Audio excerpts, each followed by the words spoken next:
வணக்கம் அன்பர்களே, இன்றைய பதிவு அஸ்ட்ரோசைன் சேனல் வாயிலாக செப்டம்பர் மாத ராசி பலன்கள்.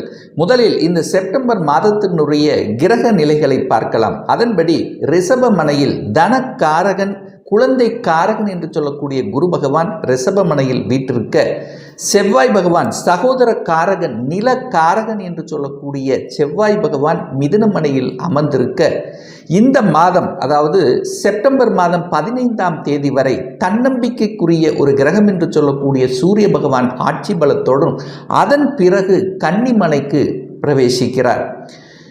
கலத்திர காரகன் என்று சொல்லக்கூடிய சுக்கிர பகவான் இந்த மாதம் 18ஆம் தேதி அன்று சுக்கிர பகவான் நீச நிலையிலிருந்து ஆட்சி பலம் என்ற அமைப்பில் துலாமனைக்கு பிரவேசிக்கிறார்.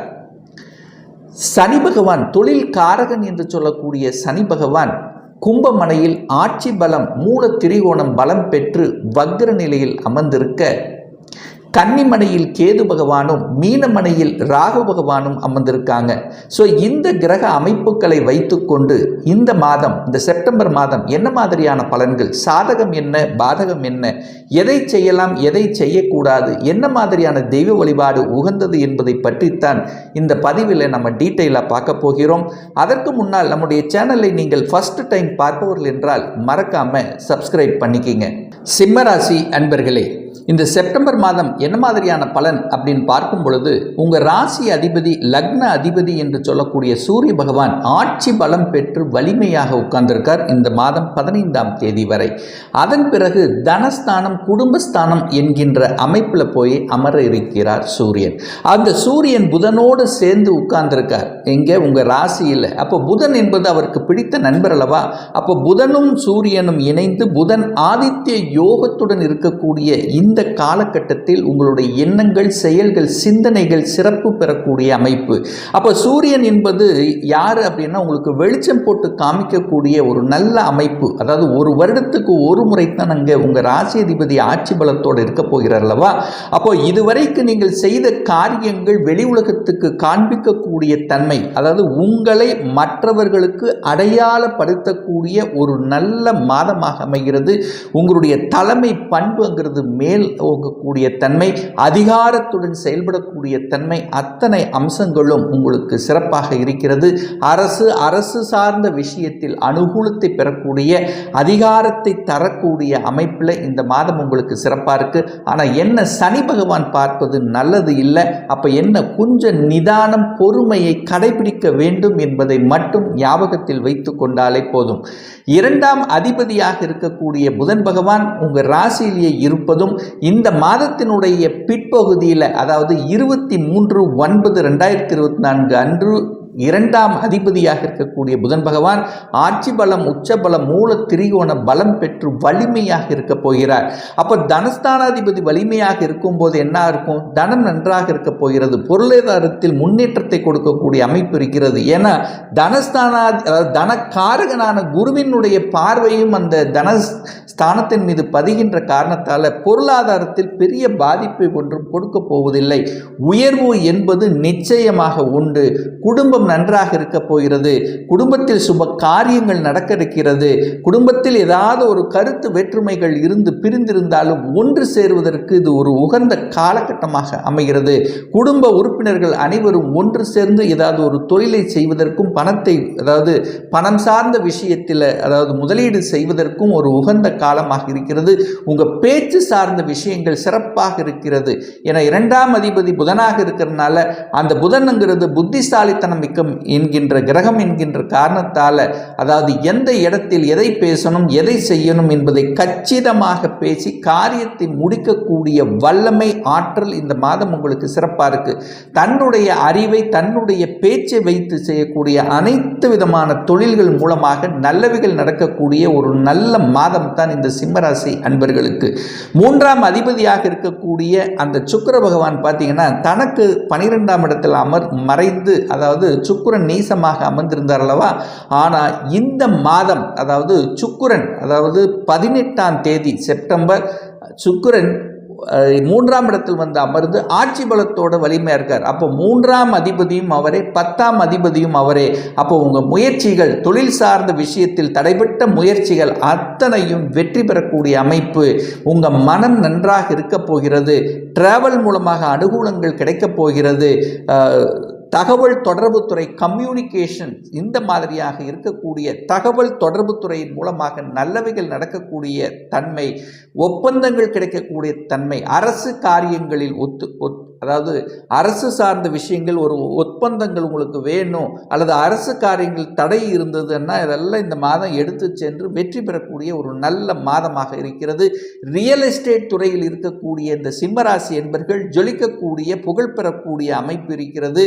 அதே சமயத்தில் பார்த்தீங்கன்னா கடல் கடந்து செல்லக்கூடிய டிராவல், அதாவது டிரான்ஸ்போர்ட், இந்த மாதிரி துறையில் இருக்காங்க பார்த்தீங்களா, டிரான்ஸ்போர்ட் சம்பந்தப்பட்ட துறை, அதை சம்பந்தப்பட்ட உதிரி பாகங்கள் விற்கக்கூடிய தன்மையில் இருக்கின்றவர்கள், வியாபாரம் சம்பந்தப்பட்ட எந்த வியாபாரமாக இருந்தாலும் சரி அந்த வியாபாரத்தின் மூலமாக நல்லவைகள் நடக்கக்கூடிய, சுக்கிரன் கலைத்துறையில் என்ட்ரி ஆகக்கூடிய வாய்ப்பு, ஒரு சிலர் அதில் புதிய ஒப்பந்தங்கள் கிடைக்கக்கூடிய தன்மை, அதன் மூலமாக வளர்ச்சி. ஏன்னா 3ஆம் இடம் என்பது என்ன, உங்களுக்கு புகழை தரக்கூடிய ஒரு இடம் தான் அந்த 3ஆம் இடம். அப்போ இத்தனை நாள் உழைச்சேன், ஒரு வருடமாக உழைச்சேன், ஒரு புகழ் கிடைக்கல, ஒரு அங்கீகாரம் கிடைக்கல என்று இருக்கக்கூடிய இந்த சிம்மராசி என்பர்களுக்கு உங்கள் ராசிநாதன் நல்லபடியாக இருக்கின்ற காரணத்தாலும், 2ஆம் அதிபதியும் வலுப்பெற்றிருக்கின்ற காரணத்தாலும், 3ஆம் அதிபதி வலுப்பெற்றிருக்கின்ற காரணத்தாலும், சுகஸ்தானத்தை குரு பார்க்கின்ற காரணத்தாலும் நிச்சயமாக இந்த மாதம் உங்களுக்கு நல்லவைகள் நடக்கக்கூடிய நல்ல மாதம். 4ஆம் இடத்தை, சுகஸ்தானத்தை குரு பார்க்கிறார். அப்போ இதுவரைக்கும் சனி பார்த்து கொண்டு கெடுத்து கொண்டிருந்தார். இப்போ குருவும் பார்க்கின்ற காரணத்தாலும் அந்த 4ஆம் அதிபதியாக இருக்கக்கூடிய செவ்வாய் பகவான் 11ஆம் இடமான லாபஸ்தானத்தில் இருக்கின்ற காரணத்தால தாயினுடைய சுகம் மேலோங்கக்கூடிய தன்மை.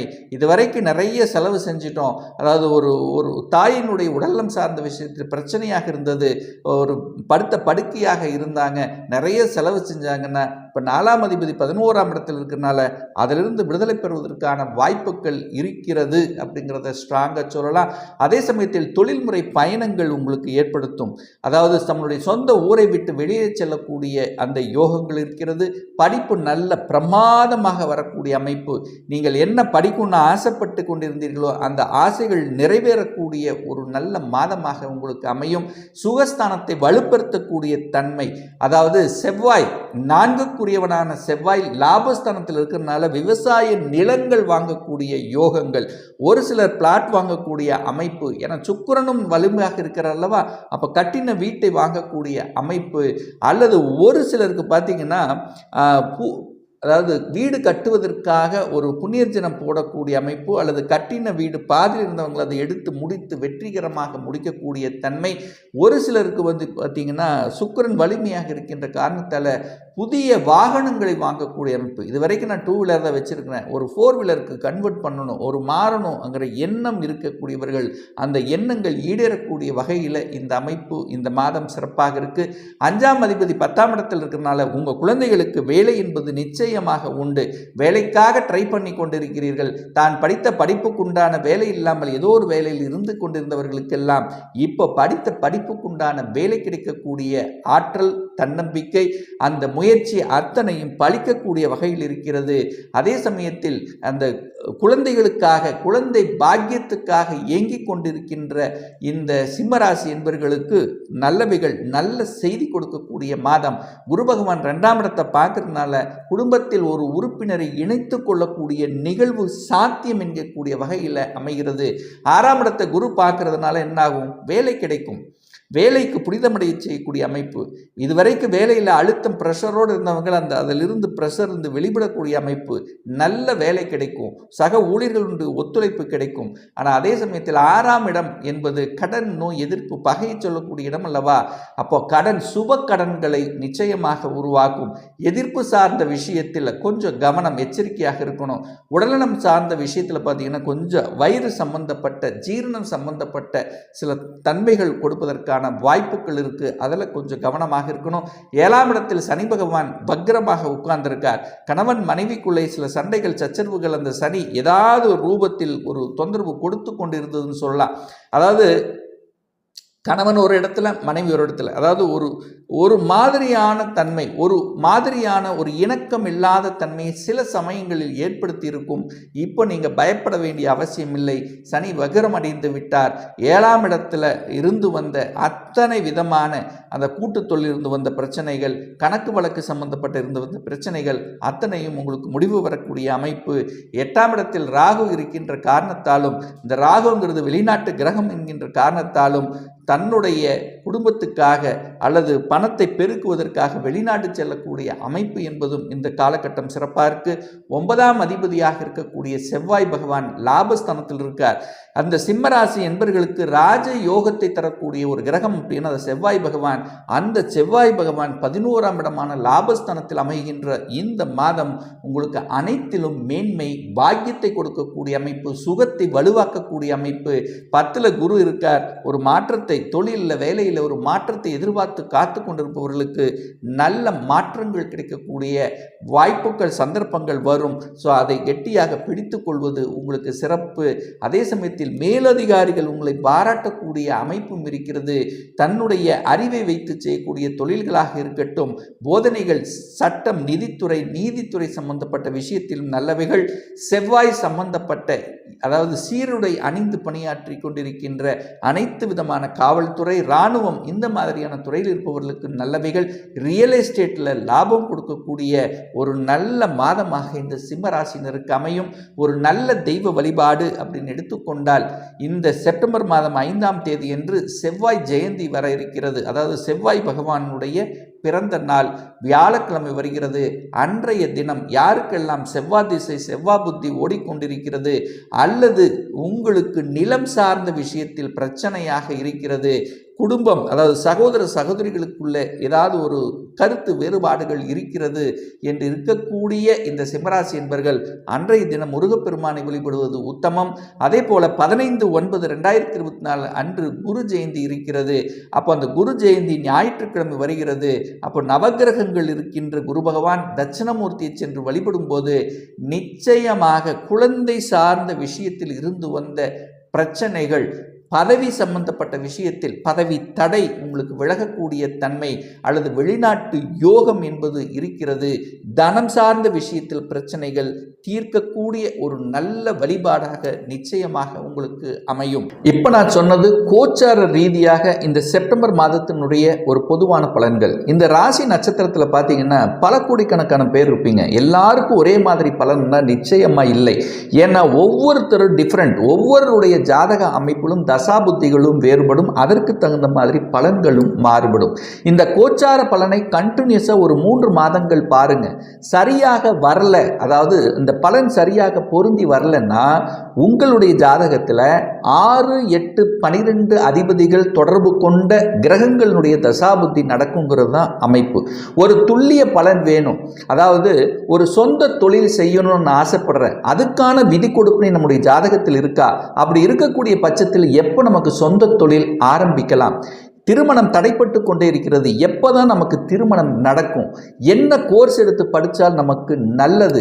எப்போ நமக்கு குழந்தை பாக்கியம் கிடைக்கும்? எப்போ நம்ம வீடு கட்டலாம்? இது போன்ற கேள்விகளுக்கு துல்லியமான பதிலை நம்மால் கூற முடியும்.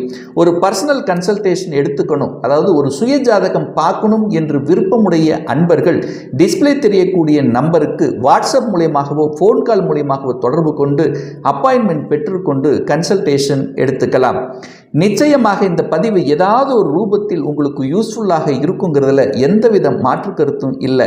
நம்ம சேனலை ஃபர்ஸ்ட் டைம் நீங்கள் பார்ப்பவர்கள் என்றால் மறக்காம சப்ஸ்கிரைப் பண்ணிக்கிங்க. பக்கத்தில் இருக்கின்ற பெல் பட்டன் மற்றும் ஆல் நோட்டிஃபிகேஷனை கிளிக் பண்ணும்போது நான் போடக்கூடிய அடுத்தடுத்த பதிவுகள் உங்களுடைய நோட்டிஃபிகேஷனில் வந்து சேரும். இந்த ராசி நட்சத்திர நேயர்கள் அனைவரும் வாழ்க வளர்க வளம் பெறுக என்று எனது வாழ்த்தினை தெரிவித்துக் கொண்டு விடைபெறுகிறேன். நன்றி, வணக்கம், வாழ்த்துக்கள்.